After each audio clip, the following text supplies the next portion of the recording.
Hello, everyone. Welcome to the August edition of the BC Forum. Hope everyone's having a great summer. Still hot out there. I think we got a couple months left before it cools down. So anyway, hopefully you're enjoying it.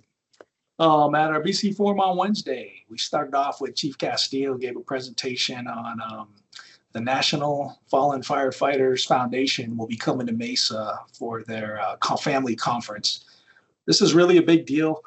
This is for all of the fallen firefighters throughout the country. This foundation puts on a conference every year, and Mesa was selected to host the conference this year. So the conference is going to be in September from the 22nd through the 25th. I believe if they're arriving on Sunday and leaving on Thursday. We're looking for volunteers to come out and help support this event. Currently, I think we need about 36 volunteers. That's 36 different 4-hour time slots. And really, you'll either be helping shuttle people from the airport or to different events around the area, or you might be working an information booth in the hotel lobby. But this is to support all of the, like I said, the fallen firefighters' families. So if you guys can find time that week, a few hours, we're encouraging everyone to sign up, and we will also support this event, especially during the week with our folks from different divisions within the department. So please look out for that flyer from Chief Castillo. If you have any questions, give Chief Castillo a call, and we'll look forward to making this a successful event for these families. Next up, we had Amanda Freeman come to talk about the Mesa Crisis Team. CBI and Impact are the two teams that are dispatched through Solari out of our fire dispatch center. So if you need a Mesa Crisis Team, you call Alarm, they call Solari, and one of these two teams will be dispatched to your location. Now understand that a lot of the calls don't even come to our dispatch. They're able to, about 125 calls a month, they're able to divert, and they go just straight to the crisis teams, and we never see the patient. However, they are receiving about 10 to 15 requests from fire crews a month, where our crews will request them to the scene. Some things that we need to be aware of: if you request the crisis team, they don't want us to request them out. If you're just looking to get someone a ride to CBI, that is not the intent of this program. The intent is for behavioral health services. So if you have an individual that has no medical needs, they do not need to be cleared at the hospital, there's no injuries that require suturing, they're not complaining, they don't have any medical complaints, but they really just want some psychiatric help, then in that case, you will call for the crisis team. You're to remain on scene. When the crisis team shows up, they're supposed to do a quick assessment of the patient to make sure that it's someone that they can accommodate. And once they agree, you'll do a handoff, they'll take the patient, and you guys can go available. Again, in order for this to happen, the patient has to want their services. So if the patient's suicidal and does not want assistance, then that does not meet the criteria for the Mesa Crisis Team. And if you have someone that can go to CBI, if that's the best outcome for them because they just need to detox, then we'll resort to what we used to do, is where you can ask Mesa PD to transport to CBI. This is more for behavioral items and psychiatric issues.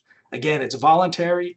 If the patients don't want the assistance, then don't call the team out. They said that there are some situations where you can still request them, and they would meet you at the hospital, and then they can kind of help provide services from there. But if you did that, you would have to wait for them before you transfer care to the nursing staff. So I would recommend only call them if you can use them on scene. They can also come out to assist with grief support. So we're going to try and come up with a flow chart. I know Chief Smith and myself will meet with folks from CBI and La Frontera, and we'll kind of come up with a flow sheet to make this a smooth transition. If you guys would call them out, make it pretty clear. And yeah, they want to increase their numbers on calls. I just want to make sure that you guys aren't frustrated, so that you know when and when not to call them. So we'll try to get a flow sheet out there if there's any questions to what I already went over. Next up, we had a shift commander update from Chief Kachansky, and we're going to have units going into service in the next year and a half. So Engine 224 is scheduled to go in service sometime in December of this year, or early January, in January of next year, and it's going to go to Fire Station 209. This decision came out of the our team that decides where all the equipment is going to be going. So they looked at all the numbers, and we identified that that will be the best location for 224 to start at. MR 209 will then relocate to Fire Station 201, and Engine 2209 is going to remain at Fire Station 217 for a while. Fire Station 222 is scheduled to open around July 1st to 25. At that point, 222 will move from Station 5 over to their new station. Engine 205, and they'll at that point, there'll be a front half and a back half MR will move to the Church on Pueblo as they rebuild Station 205. And Fire Station 223 and 224 are scheduled to open early 2026. Ladder 219 received a request recently from a group home that asked if their staff can ride in with the patient to the hospital. And we checked with transport, and yes, we definitely want to support that. If this will help the patient and it's a staff member, by all means, we're going to accommodate folks the best we can. So there's not a problem with having a staff member riding in with the patient to the hospital. Currently, Chief Slayer on B shift put together a mid-rise PowerPoint presentation, kind of a review of mid-rise operations. So that's gone out to all the B shift. I think all of the crews went over and had the training, so they're working on getting that rolled out to A and C shift. Keep an eye out for that. It'll be on the calendar. This one's just a reminder to the BCs. If you receive overtime down at Station 201, make sure you work with the BSOs to print up the callback list the night before. It's like 9 or 10 o'clock. We had that recent issue with where all of our systems went down, and it caused some headaches in the morning. You guys that were on shift all experienced the outage with CAD. So we just, this way, if we have a printout the night before, we'll kind of already have an idea of what needs to be staffed the next morning. So make sure we're printing that out. Battalion 203 C shift is going to be tasked with putting together a three-ring binder to include laminated sheets that has resource documents. So right now, you kind of have probably several different laminated sheets in the BC rides, and we're trying to put all those in one location for easy access. Next up, we had Chief Lachlan to provide an operations update. Just wanted to remind us anytime that we respond on light rail to ask the alarm room to notify light rail security. Know that light rail security, if they call you out, if they're the RP, they're not allowed to touch people. So if they have someone that's heavily intoxicated or sleeping heavily and they try to wake them just verbally and they won't awake, light rail security cannot touch them. So they may call us out, and sometimes with any luck, you guys kind of give them a little shake and they wake up and all good to go. But just understand that they're not allowed to touch those folks. We had one call where our crews were called out for a patient on light rail and the train didn't stop. I don't know if the conductor didn't know there was a call on the train, but the train kept going to another couple of stops. So if that happens, make sure you let the shift commanders know and Chief Lachlan, so we continue to work with light rail management so that doesn't happen again. And if you are on the train, make sure, if possible, you try to get that patient off the train to treat them. I think there was an issue in Tempe where a couple members were on the train and a couple were off, and the train started rolling again. So we want to try to prevent that if at all possible. There's going to be documentation out there on lift points on the train that it's going to go into MOS 360. There was a recent training class over at the light rail facility over near the airport, and they were talking about different lift points in the event that we have a person stuck under the train. So that information is going to be added to MOS 360. Recently, Chief Lachlan met with Rural Metro to discuss some of the fires we've had out there. And if we're going to assist Rural Metro, which we will, if they request our support, we need to bring the traffic over to a VHF deck to either B3 or B5. We always want to use our risk management model as we do in our own city, but when we're out there, we want to be smart. If you're ever in a situation where you're asked to do something by a chief from another agency that does not meet our risk management model, it's okay to challenge that plan. We did have that happen on one of the fires we had out east. So we want everyone to get along. We want to support our brothers and sisters out with Rural Metro, but we want to do it safely. So For our BCs, when you arrive on scene, the expectation is we will have traffic come over to B3 or B5, and the rural Mando, if there is a rural Metro chief on scene, they will come to our battalion vehicle. That's about all I had and with rural Metro calls. Next up, PAFs. So make sure if you guys are doing PAFs, if anyone's given an exceed, if you give it exceeds anywhere on the PAF, it has to be justified. You can't just check the exceeds box, and you definitely can't give an overall exceeds without a lot of justification. So if you're giving exceeds, you need to make sure it's definitely justified. It's okay to give it, you just have to justify it with a narrative. Make sure we're all getting open incidents done. I know there's been a rash of, we've got some very old incidents that are still not closed. If you guys are looking at it and have any concerns that maybe you weren't on that call or you still can't close it out, please reach out to Sherry Cobb. She will be there to support you. She wants us to close these incidents, so she's happy if you call her with questions, but don't just ignore them, because we do have a responsibility to get those reports closed out, especially our fire reports, because there's a lot of requests for those from insurance companies. So we need to make sure we have those done in a timely manner. Let's see. A video will be sent out to reintroduce the gated Ys to the crews. I believe Chief Barnhart just sent that out. If not, I saw the preview, but it will be coming out soon. So we are going to be adding the gated Ys back to our units. And senior staff did approve the purchase of blitz monitors as well as EV blankets for electric vehicle fire. So we'll make sure we get some additional training out on all of that equipment before we put it on the trucks. Volume 2 revisions on the high-rise SOP are live and published on the Volume 2 website. The major revisions are the attack team has been increased from 3 to 4 units. They're also adding the hazmat team for air monitoring and also medical team as well. We have some ongoing high-rise training over in Tempe. I had a chance to go the other night, and it was a good drill. Unfortunately, we can't run everyone through that drill.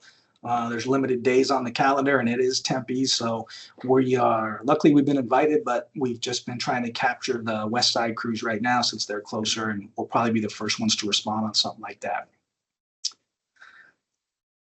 When we talk about water bottles, Chief Lachlan let us know that last year we used as a department approximately 278,000 water bottles. It seems like a high number. We don't want folks not to drink water. That is there to make sure we're hydrated. But at the same time, when we're in the stations and there's filtered water, please try and use the filtered water. So what we don't want to see is you're going to the station and, we're in the habit of just bringing 10 or 15 water bottles to the table for everyone to have a water bottle. Hopefully you guys all have your own water mugs, or if not, water jugs. Hopefully you have plenty of glasses in the station and you can use that filtered water, and we'll try and cut down on our usage of water bottles. Next, we had committee updates. Apparatus committee, Jason Nicholson let us know the first 2 units are almost complete with the upfit. Next week, they'll be inspecting the next 4 engines, and they should receive them within the first week of September. From dispatch and deployment, Bradley wanted to let us know they're going to be rolling out some old call types in the near future that we had pre-Versaterm. This is to allow for better data collection. Taser calls are no longer going to receive an automatic ammo dispatch. And there have been some temp promotions. Nicole has been temp promoted to the new management position. Bradley has been promoted to Nicole's spot as the administrator, and dispatcher Brandon Crane has moved up to Bradley's supervisor spot. If there are any questions with the alarm, please send them to Bradley and Nicole. Next up, from employee relations, we had Mike Cordato letting us know that Captain Fregoso is going to be taking over as the lead for the committee. They're working on a new internal relations guide, and they just finished filming the kitchen table series with City Manager Chris Brady.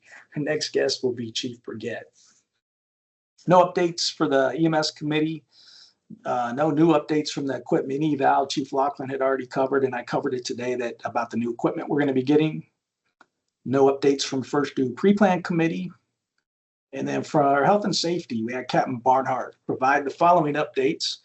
He let us know that the ice bath discussions are ongoing with senior staff. He also wanted to let us know that DoorDash is starting autonomous vehicle deliveries And there is an information sheet attached to the BC minutes if you want to take a look at it. There's going to be approximately 25 to 30 of these vehicles between Mesa, North Gilbert, Tempe, and Chandler. The vehicles are currently learning and they'll be driving in the bike lanes. I thought the number was more than 25 to 30, but anyway, nonetheless, you're going to see these vehicles driving around. So just kind of don't be alarmed when you see them. Encouraging our crews, if you have to continue to send any negative or unknown interaction with these vehicles or any autonomous vehicle to Captain Barnhart. He's on a statewide committee. So whether it's a Waymo car or whether it's one of these little delivery small vehicles that's bringing food out to folks, make sure if you have a negative or a kind of a interaction that's not normal, that you're reaching out to Captain Barnhart so he can share that with the group. Talked about the lift points on light rail vehicles for MOS 360. Also, just to let us know, and Dennis Murphy is in the process of getting a high-rise radio for the East Deputy vehicle. This is a little box. You guys that are going over to the Tempe drill will see it, and it's a small Pelican box that's supposed to boost communications in high-rise fire. So we're going to be getting one of those, and we'll try it with the East Deputy vehicle and see how often we're able to use it. Recently on the department, we had a hose decoupling issue. Pat Miller and Jackson have a plan to swap out the hose on that truck. Understand, we found out when they put this hose together, it's a manual process. So when they're connecting the couplings, every once in a while, it doesn't get put together exactly right. And those couplings become separated from the hose. NFPA recommendations are that the hose before we get it is tested to 600 PSI. So sometimes even with that, there could still be a mishap. So make sure you guys are just being safe out there. And we just want to make sure that all the BSOs, please encourage captains and engineers how important it is to complete our daily apparatus checks. We've had some vehicles come into maintenance recently where there's been some pretty significant items and that should have been caught if we're doing our daily checks. So please, anyone that's watching this video, make sure if you're an engineer or you're a captain, you're asking your engineers or anyone on the truck, make sure that those truck checks are getting done and documented as well. Next up, we had an update from Staffing Guidelines. Chief Daniel and Chief Lachlan provided the update. The fatigue rule was recently modified from 84 hours in a 96-hour period to 72 consecutive hours with a 12-hour consecutive break. So you can work 72, get 12 hours off, and then work 72. Amber's working on programming this in Telestaff. BSOs can override that rule just for training holdover. Sick and vacation minimums have been changed to 4 hours from 7 to 11. In order to do that, you need to put in for a 6-hour slot, and then you need to email staffing asking them to change it to 4 hours. The system will not allow you to put in for 4. You put in for 6. If you only needed 4, after you put in for the vacancy, you email staffing. They'll update it to a 4-hour vacancy on your calendar, and then you can come back after the 4 hours. There was a decision made that special teams will need to fulfill their 3-year commitment before bidding out.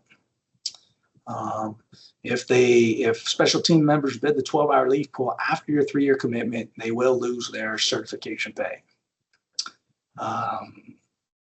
BCs may receive a request from special team rovers to move them to special team station to provide for training opportunities. That's okay. BCs can make that move. So if you are one of those members and you see something on the roster that you think is a wise choice to change, you don't need to call staff. We don't want you to call staffing. Please reach out to the appropriate BSOs and BCs and they can make that change for you.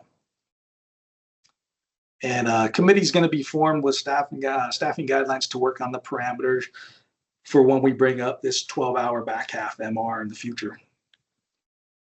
Next up, training steering. There was no updates from Chief Burgett. And Chief Luby just wanted to let us know they're continuing to coordinate with our vendors on a uniform ordering. No updates from management services. Community outreach. These are our division updates now. Was letting us Michelle Long's letting us know they're working on an education campaign on pediatric codes and safe sleep. From the PIO office, Marisa just wanted to let us know they're in the process of revamping the educational programs, and they're working to bring back the Citizens Academy. Social service update. We have a new fall specialist. Her name is Courtney Tran, and she'll be working with April on social service follow-ups and referrals. So make sure you say hi to Courtney when you see her out and about. Lucy Lopez is a new marketing coordinator. Welcome to both of you. Make sure everyone says hello when you guys see these folks out. And they've been getting great responses from people sending in kudos and recognitions to our crews. So thank you all for doing a phenomenal job out there and getting those kudos. No updates from dispatch other than what we already got from Brad. No updates for tech services. For emergency management, Robert just wanted to let us know that recently there have been 11 heat-related deaths in Mesa. This is big for city management as well as it should be for us. We don't want any of our homeless folks passing away on our watch. So we do have the Off the Streets program. This is just to address homelessness. So if you run across an individual, whether you're on a call or you just happen to be at the store and someone is homeless and they would like help, the number you need to call is 480-641-4972. This phone number can only be used by fire, PD, and park rangers. If you call that number, they will send someone out to come out and help the person that is requesting them. So that number will be in the BC minutes. Please plug it into your phones. And if you have some individuals experience homelessness that you feel can use help, and if they want the help, please call some resources for them. Peer support had no updates. Maintenance. One of the main issues on our ladder trucks they've seen are when they're rolling to stops. So if you're coming into the bay and you just kind of put it in neutral and let it roll in, and then you hit the parking brake instead of using the brake pedal, this can cause some significant issues. So make sure you're not doing that. And some crews used to do that back in the day. I don't know if it was to eliminate exhaust, but kind of roll into the bays, put it in neutral, and then just hit the emergency brake. So we need to refrain from doing that moving forward. From Resource, Pat Miller wanted to let us know they did receive a replacement hose for the ladder, and this will have minimal impact to the field. James Johnson for personnel let us know that the PAF Phase 1 is due August 25th. This is building the PAF, so make sure you get in there for any PAFs you're responsible for, and if they're already built, great. Just double check those dates and make sure there's nothing for you to do. We have 983 firefighter applicants moving on to the National Testing Network exam, the NTN exam. So that's exciting. BC testing is just finishing up, and the AC process started today with interviews. Both BC and AC should be done beginning of September. No updates from wellness, from EMS, from Captain Harless. Third quarter training starts on Tuesday. The link will be sent out to day staff to schedule themselves. Paramedic school testing is coming up. They should have electronic access for EMT books and study guides sometime next week. Emails are being sent out to BCs and BSOs with a list of people who have not completed their daily truck checks. The expectation is 100% compliance. Guys, gals, this is a DHS requirement. We have to do it. So I'm sure everyone is doing it on a daily basis, but just not documenting it. So we need to get to the point where we're doing it and documenting it. That was all from EMS. Next up from prevention, Chief Alexander just wanted to remind us that fire investigators should not be called outside of Mesa. They will respond if a Mesa BC requests them, if there's some special circumstance, but that's kind of outside the norm. They don't have jurisdiction outside of Mesa. If an origin and cause investigation is needed, please coordinate with the host jurisdiction. And in the county areas, the responsibility is going to either fall on rural metro, MCSO, or PCSO as appropriate. Superstition Fire has investigation day staff. They will ask PD or sheriff's office to hold the scene until their investigator can arrive. The grid at Mesa Drive and Main Street, 4-year-old project, had a bankruptcy judge appoint a trustee to resolve their bankruptcy case. So work is halted in January, and they're lending institutions stopped funding their loan. So they're going to be looking to have someone else take over that project, but right now it is all construction apparently has stopped. At 250 West Main, the Ramada Hotel added a 10-foot awning to what used to be apparatus access to the front of the building. Construction was permitted without fire department input, so they're working with trying to prevent this from happening again. Please make sure for our crews in that area that you do some pre-plan as far as access to the property. You may have to come in off one of the back streets, depending where you need to go. So make sure you guys are doing some pre-plan out there. Next up, we had a training and special ops update from Chief Burgett. High-rise training. So let's see. A shift is going August 22nd and 29th. B shift has another date on August 27th, and C shift is going on August 19th. August, our Academy 2024-2 recruits started their HR week this week, and the Academy starts next week. Mesa has 17 recruits. State Fire School, September 4th through 8th. There is a homepage if you guys want to look at what classes are being offered. We plan on sending 5 people per each A, B, and C shift, as well as E and F shift. Phoenix Command Training is coming up August 20th, 21st, and 22nd. That training is from 9 to 12 in the morning and then 1 to 4 in the afternoon. Ladder Workshop, August 30th and September 6th, so the last 2 of the current module. And Battalion 203 is working on getting live fire on the calendar for January. Hazmat training, there's an upcoming, the next 200 class starts October 1st. Upcoming CE Block 5 has started. The topics are alternative fuel vehicles, CBurn sampling, and level A entry. It's a hands-on scenario. TRT training classes, the next 200 class also starts October 1st. Upcoming CE topics include swift water rescue and rope skills. The next block starts September 10th. The topics are tower rescue, confined space, and light rail vehicle training to include the heavy lift operation. East Valley Training Steering Committees, Monday, August 19th. And new equipment that they're plan to roll out. That is what I talked about earlier. Our new equipment is the gated Y, the Blitz, and fire blanket. Although the gated Y is not new, we're just bringing that back to our equipment list. Next up from transport, we had Captain Lamont let us know there are 10 new hires that are currently in their training classes. They should be in the field by August 26th. They're working with maintenance on getting 3 new apparatus inspected tomorrow through DHS. These vehicles are going to bolster our fleet. The 4th vehicle was delivered last week, and they're working with maintenance on getting it ready. They're expecting 9 more ambulances to be delivered before the end of this year. Last but not least, for the roundtable, Chief Carmona just wanted to let us know that since re-rolling out PS tracks, everyone's not doing truck checks or documenting it. Guys, as I had mentioned earlier, the importance of doing truck checks daily and documenting them daily. It's not happening. So with PS tracks, our BCs and BSOs can see where our folks are forgetting to document that. So please make sure we're getting that done. It's very important.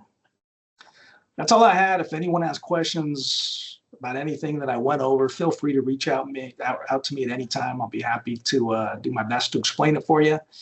And our next meeting will be in September at the Battalion Community 201 Community Room. Thank you all for listening. Hope you're having a great day. Enjoy the rest of your August, and we'll see you next month. Thank you.